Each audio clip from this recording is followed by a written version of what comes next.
Vamos fazer uma oração. Senhor Deus, nós agradecemos o Senhor.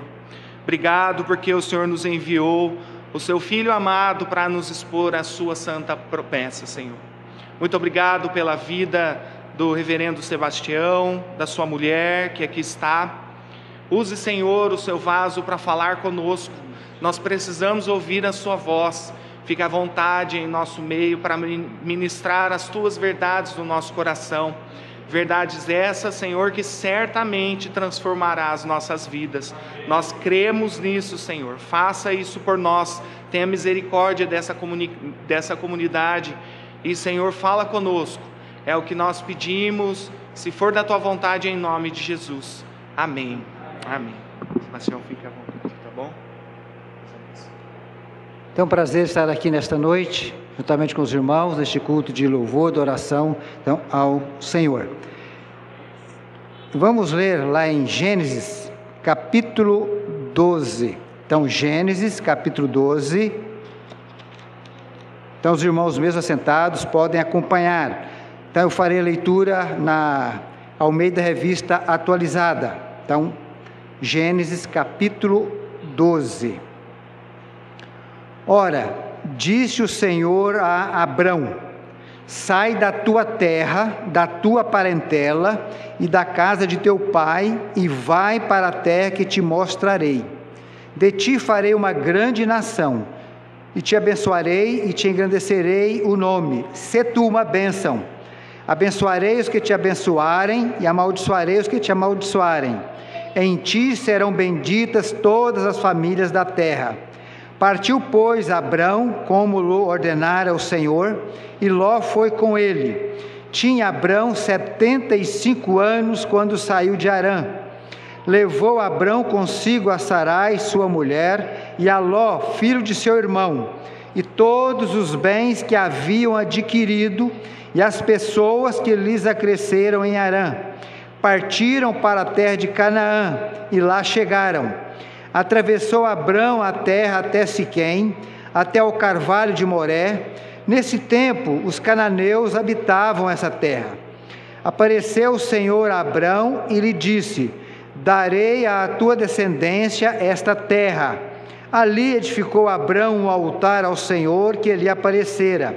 Passando dali para o monte ao oriente de Betel, armou a sua tenda, ficando Betel ao ocidente de Ai ao oriente. Ali edificou um altar ao Senhor e invocou o nome do Senhor. Depois seguiu Abrão dali, indo sempre para o Neguebe. Havia fome naquela terra. Desceu, pois, Abrão ao Egito para aí edificar, porquanto era grande a fome na terra. Quando se aproximava do Egito, quase ao entrar, disse a Sarai, sua mulher: ora, bem sei que és mulher de formosa aparência. Os egípcios, quando te virem, vão dizer: é a mulher dele, e me matarão, deixando-te com vida. Dize, pois, que és minha irmã, para que me considerem por amor de ti, e por tua causa me conservem a vida. Tendo Abrão entrado no Egito, viram os egípcios que a mulher era sobremaneira formosa. Viram-no os príncipes de Faraó e gabaram-na junto dele. E a mulher foi levada para a casa de Faraó. Este, por causa dela, tratou bem a Abrão, o qual veio a ter ovelhas, bois, jumentos, escravos e escravas, jumentas e camelos. Porém, o Senhor puniu Faraó e a sua casa com grandes pragas, por causa de Sarai, mulher de Abrão. Chamou, pois, Faraó a Abrão e lhe disse: que é isso que me fizeste? Por que não me disseste que era ela tua mulher? E me disseste ser tua irmã? Por isso a tomei para ser minha mulher. Agora, pois, eis a tua mulher. Toma e vai-te. E Faraó deu ordens aos seus homens a respeito dele, e acompanharam-no, a ele, a sua mulher e a tudo que possuía. Que o Senhor mais uma vez nos abençoe, então, com a leitura da sua santa e bendita palavra. Então nós queremos falar nesta noite sobre o seguinte tema: o segredo da vida abençoada. Exatamente no ano de 2019, então eu e mais 2 irmãos, nós fomos professores de uma classe por nome Exposição Bíblica. E naquele ano, nós estudamos o livro As Grandes Doutrinas do Antigo Testamento. Então, A Aliança para uma Vida Plena, do pastor Leandro Lima. Então, esta mensagem aqui então, é fruto de uma das aulas que nós ministramos ali em 2019. Esperamos no Senhor que todos sejam edificados nesta noite. Voltando um pouquinho no capítulo 11 de Gênesis, a partir do versículo 26, viveu Tera 70 anos e gerou a Abrão, a Naor e a Harã. São estas as gerações de Tera. Tera gerou a Abrão, a Naor e Harã gerou a Ló. Morreu Harã na terra de seu nascimento, em Ur dos Caldeus, estando Tera, seu pai, ainda vivo. Abrão e Naor tomaram para si mulheres. A de Abrão chamava-se Sarai. E é interessante o significado deste primeiro nome dela. Sarai significa contenciosa. Nós sabemos que depois Deus mudou o nome para Sara, que é princesa. E a de Naor, Milca, filha de Harã, que foi pai de Milca e de Isca. Sarai era estéril, não tinha filhos. Tomou Tera a Abrão, seu filho, e a Ló, filho de Harã, filho de seu filho, e a Sarai, sua nora, mulher de seu filho Abrão, e saiu com eles de Ur dos Caldeus para ir à terra de Canaã. Foram até Harã, onde ficaram. E havendo Tera vivido 205 anos ao todo, morreu em Harã. Então esse aqui é o contexto próximo aqui, para a gente situar. Então, essa família morava em Ur dos Caldeus, que hoje é lá no Iraque, né? Só para a gente situar mais ou menos hoje, no Iraque. E aí, o pai de Abrão, Tera, então, veio com eles até Harã, que dá mais ou menos 950 quilômetros de Ur dos Caldeus. Então, uma boa caminhada, né? Naquele tempo. E Tera viveu 205 anos, morreu em Harã. Então, Deus, na verdade, já tinha chamado Abrão. Mas aí o pai que veio, pararam em Harã, ficou um tempo ali, então o pai faleceu, e aí começa então o capítulo 12 aqui do nosso texto. Então, Abrão, ainda nesse texto, depois Abraão, como nós sempre falamos, então ele é do século 20 a 19 antes de Cristo. E a sua descendência, então, deveria confiar em Deus, vivendo na sua dependência, sendo abençoada por Deus, vivendo sua aliança. Então Deus está fazendo uma aliança então com Abraão. Então Abraão foi alcançado pela graça de Deus. Somente Deus tem todo o poder para abençoar e amaldiçoar, como nós bem sabemos. E a distância de Harã até Canaã, os 900 quilômetros. Então, 950 com 900 dá 1850. Então, pense nessa distância da peregrinação de Abraão, de Ur dos Caldeus, depois até Harã e depois até Canaã.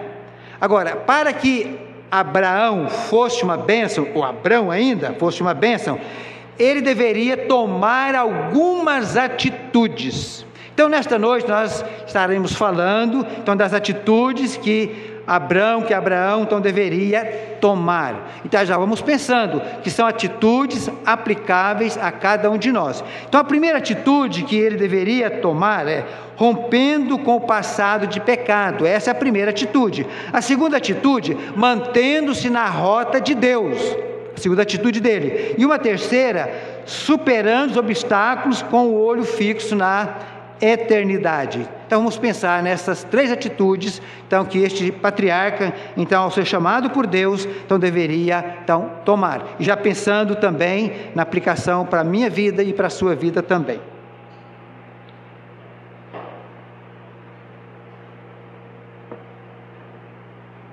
Então a primeira atitude, rompendo com o passado de pecado.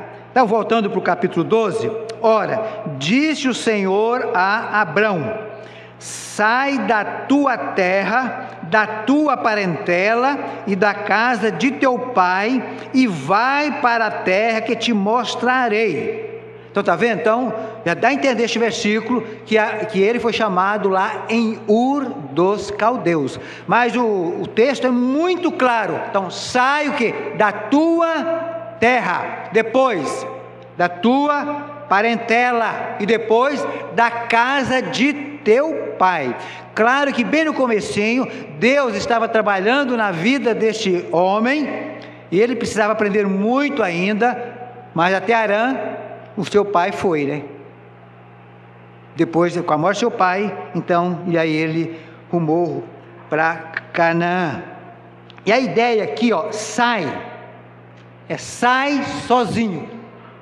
Essa é a ideia, sai sozinho.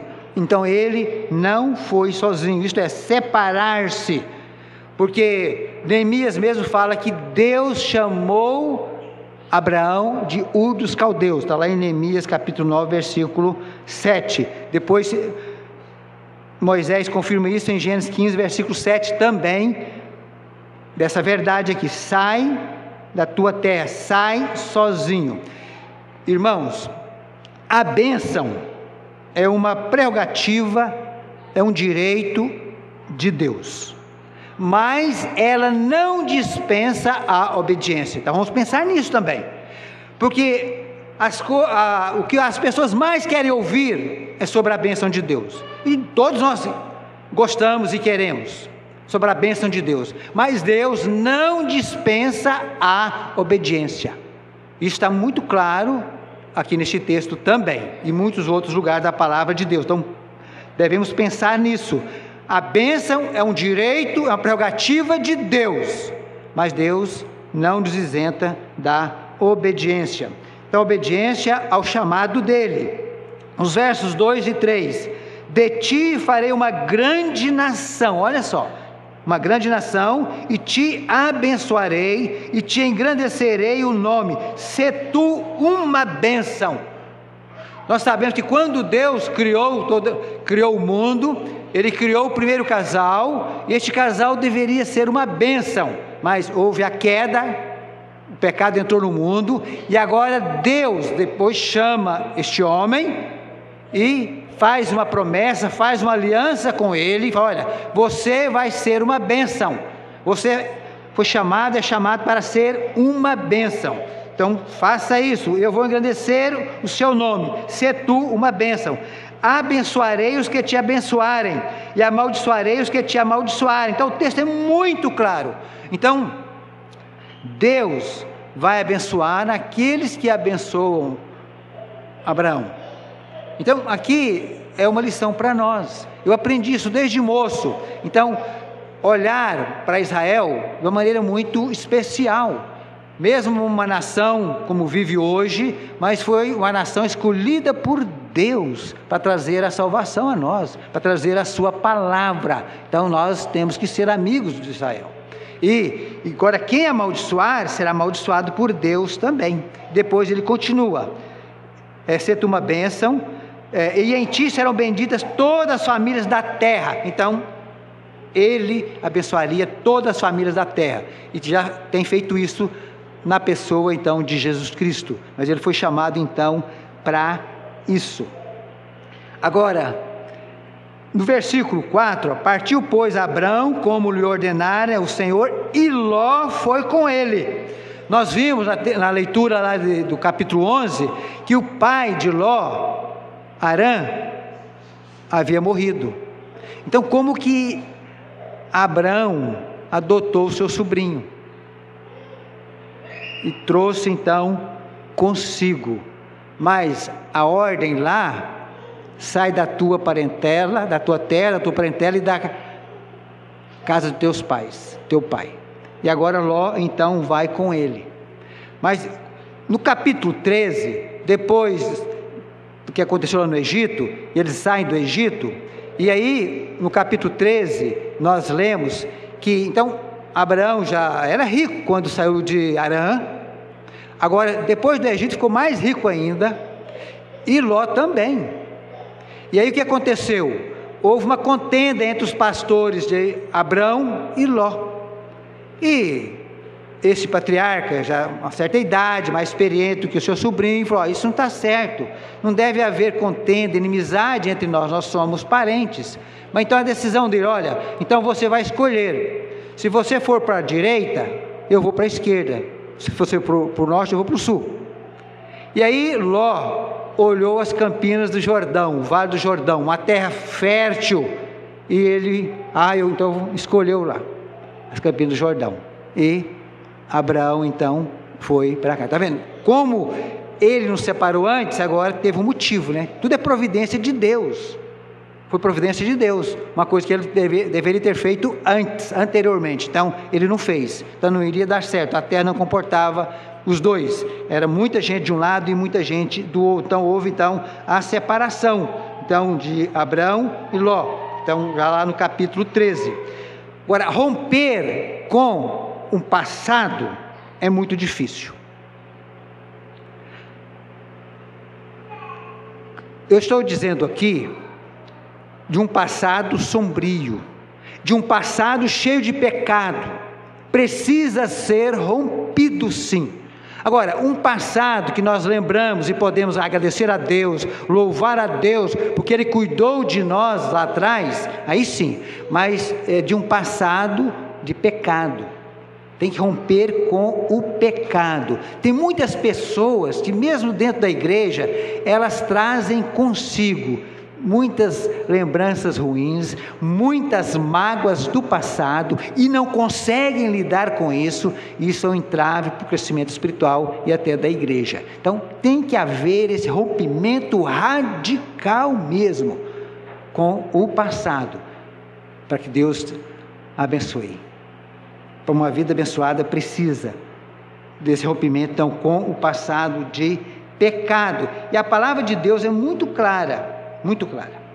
Uma vida abençoada começa quando nos encontramos com Deus através da pessoa bendita então de Jesus Cristo.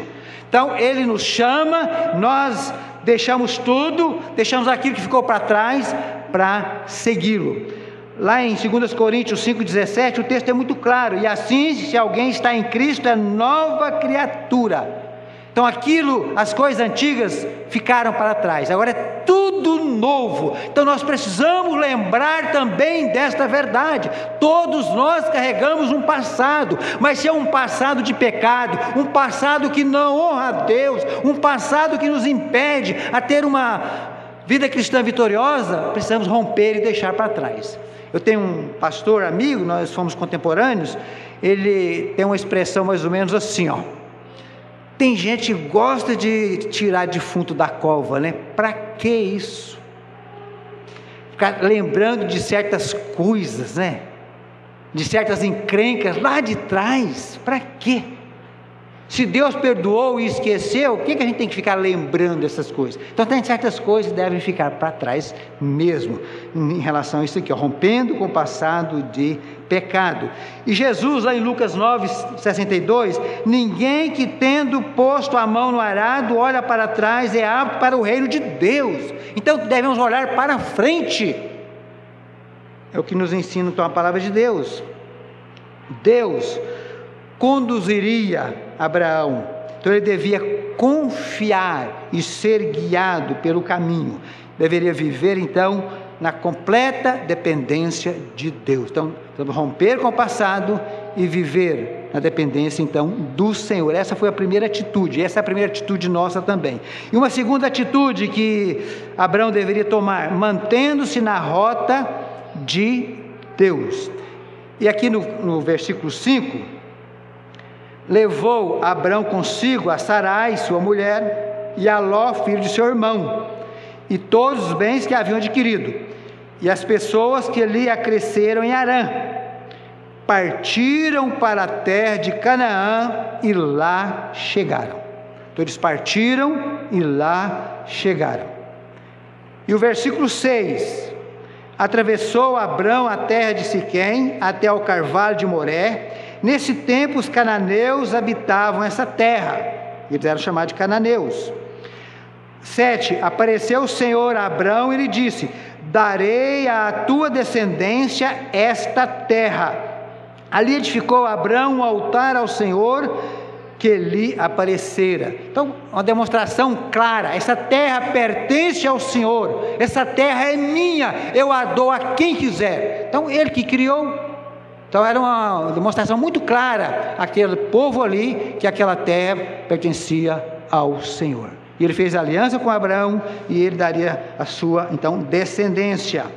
Versículo 8: passando dali para o monte ao oriente de Betel, armou a sua tenda, ficando Betel ao ocidente e Ai ao oriente. Ali edificou um altar ao Senhor e invocou o nome do Senhor. Então olha só, segundo altar, ele faz, ele invoca, ele adora o Senhor. Depois seguiu Abrão dali, indo sempre para o Neguebe. O Neguebe já fica mais no sul, e é uma terra árida, deserto, chove muito pouco, só para que a gente tenha então uma ideia. Então, e agora, a partir do versículo 10, ele sai da rota.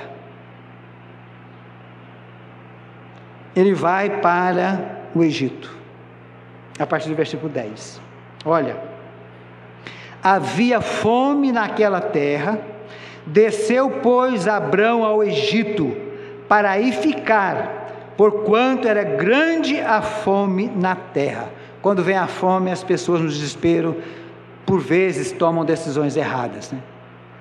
É uma lição para nós, não só a fome, mas às vezes uma luta, uma angústia muito grande, um problema que a gente não vê solução, e às vezes, de maneira precipitada, nós tomamos decisões erradas. Saímos da rota. Então é um alerta então para todos nós. Então o que ele fez?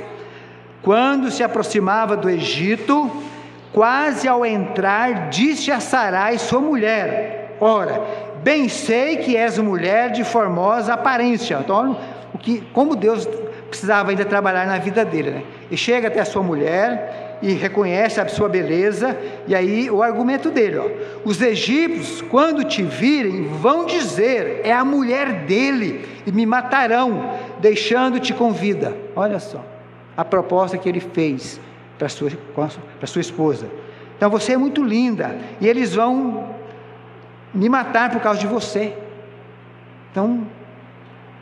Então olha, o que você deve fazer? Dize, pois, que és minha irmã. Versículo 13: para que me considerem por amor de ti, e por tua causa me conservem a vida. Então olha, como este homem precisava ainda confiar, descansar e ter mais fé então no Senhor. Agora, tendo Abrão entrado no Egito, viram os egípcios que a mulher era sobremaneira formosa. Então ela chegava, chamava atenção, todo mundo percebia. E aí o que eles fizeram? Viram-na os príncipes de Faraó e gabaram-na junto dele. Então eles vieram, fazer uma média com o Faraó, Olha, ela é muito linda, ela é formosa. E aí, a mulher foi levada para a casa de Faraó. Foi isso que aconteceu. Agora, Faraó, por causa dela, tratou bem a Abrão, o qual veio a ter ovelhas, bois, jumentos, escravos e escravas, jumentas e camelos. Olha só, além daquilo que já possuía, mais coisas e mais coisas. Olha a intervenção de Deus, mesmo quando nós falhamos. Deus é o Deus soberano da providência e Ele age, apesar de nós, Ele ainda age em nosso favor. Porém o Senhor puniu Faraó e sua casa com grandes pragas. O que é que isso nos lembra? Depois de muitos e muitos anos, com o neto de Abraão, Jacó, e o bisneto que foi vendido como escravo para o Egito. Lembram, né? Da história lá na frente. E esse povo ficou escravo por muitos e muitos anos. Depois Deus chamou Moisés para tirar o seu povo da escravidão do Egito. E Faraó, com o coração endurecido, aquele povo também precisava aprender, o povo de Deus. E Deus enviou 10 pragas. Olha só, aqui, começou aqui, ó. Então, Deus enviou grandes pragas à casa de Faraó, puniu Faraó, por causa de Sarai, mulher de Abrão. Isso que Deus fez. Ao versículo 18, chamou, pois, Faraó a Abrão e lhe disse, que é isso que me fizeste? Olha, pela falha de Abrão, agora o incrédulo chamando a atenção dele. Irmãos, muitas vezes, quando nós deslizamos, quando nós vacilamos, Deus permite que incrédulos nos chamem a atenção. Isso acontece no meio do trabalho, na escola, na vizinhança. Ah, mas você não é crente? Olha só, Deus está usando o Faraó para trazer uma lição, então, a Abrão, chamar a atenção dele, a admoestá-lo. Por que não me disseste que ela era tua mulher? Então, como eu falei, então Deus usa, né? Aliás, Deus usa aquilo que Ele quer. Lembram? Ele usou até uma mula, né? Para falar com um profeta insensato. Ele usa. Me lembrei aqui de um fato. Lá em Uberaba, Minas Gerais. Então nós tínhamos a igreja e tinha a congregação. E a congregação, então tinha um casal ali. Esse casal sofria muito, porque o irmão da esposa daquele irmão, ele acabou com a família dele por causa de bebida e droga, perdeu a família toda, e ficava, incomodava a vizinhança e tudo. Mas aquele cunhado da igreja tinha muita paciência com ele por causa da esposa, que era irmã. E a esposa não queria ver o irmão naquela situação, tentava de tudo, e ela procurou um local para que ele fosse internado. Mas ela estava desanimada, estava apavorada, e aí ela foi, então isso ela contou a mim e um presbítero, quando nós os visitamos lá um dia, uma noite. Então ela começou assim, ó, Deus usou o incrédulo para me chamar a atenção, para me despertar. Aí ela contou a história. Aí, chegando lá, possivelmente era uma clínica terapêutica, então ela tinha que responder várias perguntas, e ele começou a questioná-la, e ela dando resposta. Aí no final, ele falou para ela, a senhora é evangélica, né? A senhora é crente, né? E aí ela, sim. Aí sabe o que ele disse para ela, segundo ela nos disse? Então o Deus da senhora é do Paraguai? Se a senhora crê nele, a senhora tem que confiar nele e entregar nas mãos dele. Ela voltou diferente, ela voltou animada, confiando, entregando aquele problema nas mãos de Deus. Ela falou assim para mim, pastor e presbítero, um incrédulo me despertou para que eu colocasse a minha fé, a minha confiança no Senhor.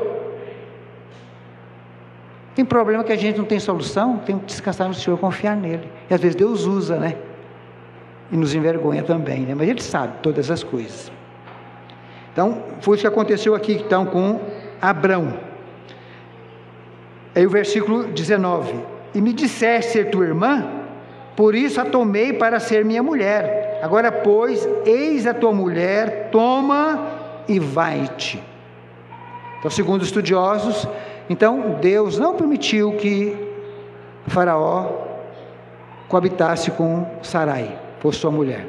Deus agiu antes, mandou aquelas várias pragas, e aí ele toma sua mulher e vai embora. Olha, o que nós também lembramos? Lá com Moisés agora no Egito, falando para Faraó que deveria libertar o povo. E Faraó sempre com o coração duro. E Deus enviou 9 pragas, depois preparou o povo que enviaria a 10ª praga, que era a morte de todo primogênito, né? E ali Deus instituiu a Páscoa, e somente os primogênitos do povo de Israel, ninguém morreu. Mas do resto, Faraó, os filhos, os animais, todos morreram. E é interessante que lá no capítulo 12 de Êxodo, aliás, capítulo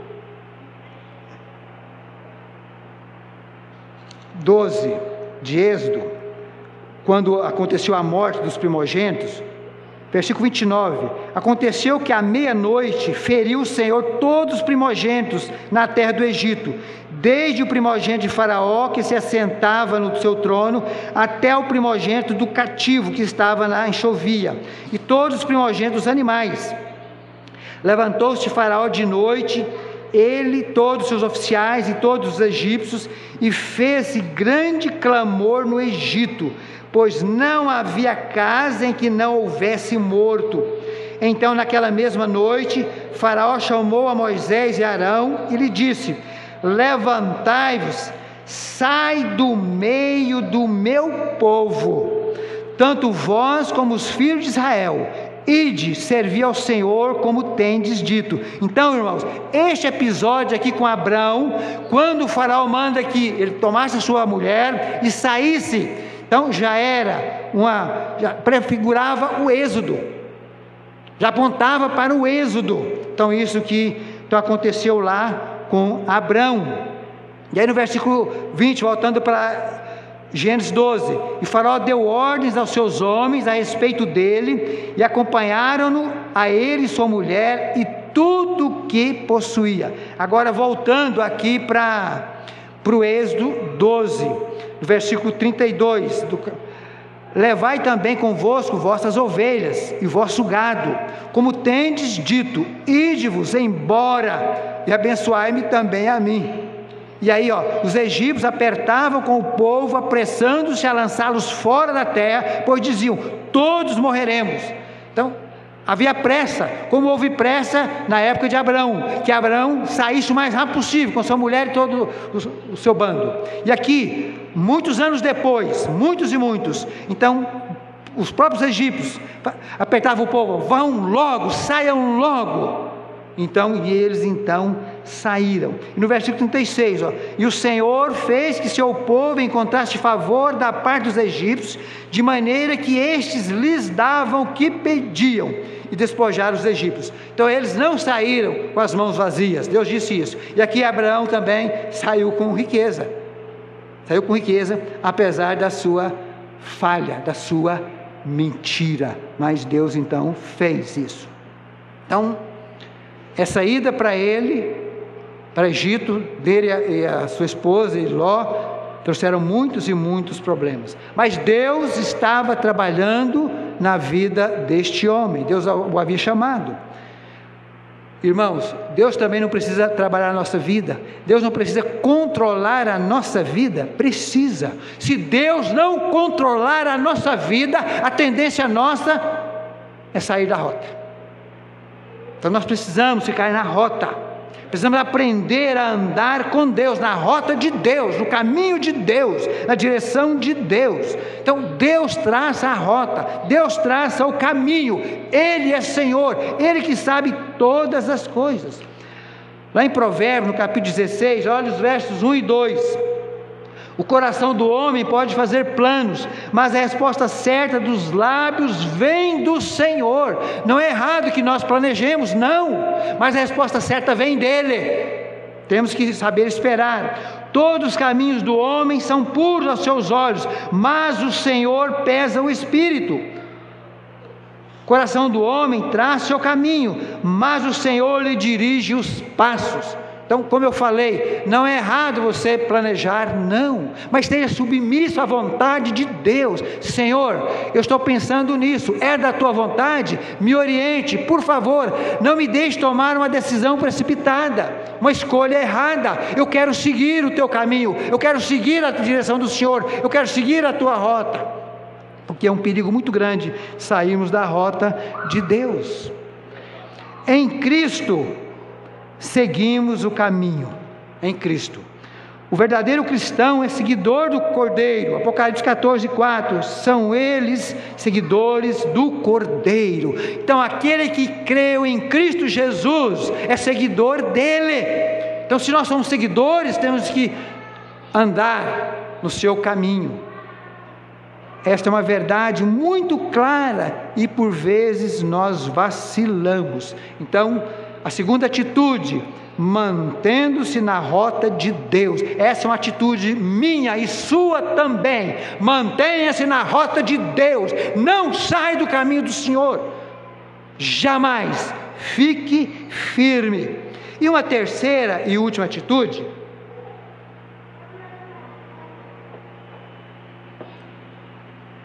superando os obstáculos com o olho fixo na eternidade. Vamos pensar nessa terceira atitude aqui. Superando os obstáculos com o olho fixo na eternidade.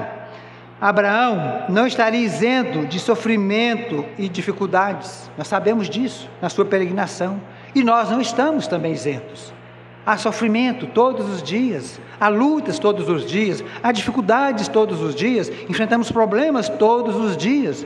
Deus não nos isenta disso, e Deus usa para trabalhar na nossa vida. Então é importante atentarmos para isso.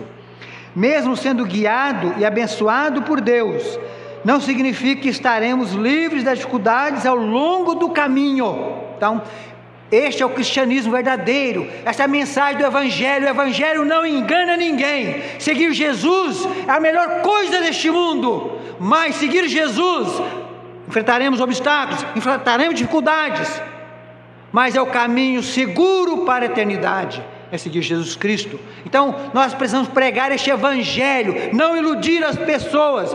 Eu me lembro, eu fui chamado pela graça de Deus quando moço, então enfrentei muitos problemas antes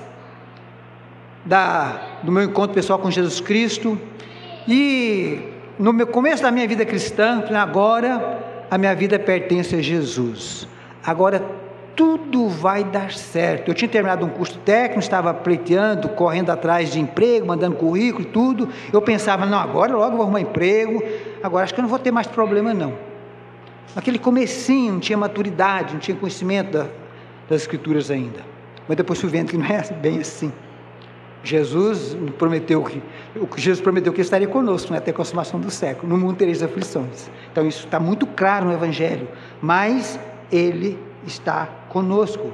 Então, deserto, né? Então lá no Negueb, uma terra de deserto, onde Abraão foi indo, é no deserto que Deus lida com os seus. Cada um de nós enfrenta um tipo de deserto. Vamos pensar. Que deserto você tem enfrentado ultimamente? Então, Deus está usando para trabalhar na sua vida. Deus é quem sabe o que cada um precisa. Algumas arestas precisam ser retiradas, algumas coisas precisam ser eliminadas da nossa vida. Então, Deus sabe. Então, o melhor, fala, Senhor, eu não sei o que o Senhor deseja de mim, mas aqui estou nas tuas mãos. Quero estar com meu coração voltado para o Senhor, meu coração aberto para que o Senhor esteja agindo conforme o teu querer. Então me ajude, por favor. Quando a gente tem dúvida, é melhor ficar quieto e esperar no Senhor, sabe? E Ele vai trabalhando, vai nos moldando. Se já ouviu uma mensagem, eu assino embaixo, prego também sobre isso. Olha, irmãos, os servos de Deus que mais foram usados no passado foram os homens que mais passaram por provações. Deus trabalhou na vida de cada um deles. O próprio Moisés, Deus trabalhou na vida dele 40 anos, lá na Sogo, depois que ele estava preparado para liderar o povo. É assim que Deus faz, Ele vai nos ensinando. Então, Deus nos ensina a dependermos dele. Precisamos depender dele. O deserto É a escola do Senhor. Então, seguir a Cristo significa estar preparado para passar por todos os estágios que Ele passou. Pensem bem, Jesus, o eterno Filho de Deus, deixou a glória do Pai, se humilhou, veio a este mundo, já no próprio nascimento dele. O que Ele passou no seu ministério terreno, até enfrentar a cruz em nosso lugar. Quanto sofrimento, quanto sofrimento. Então, nós, seguidores dele, precisamos estar preparados para passar também por estágios que ele já passou e enfrentou.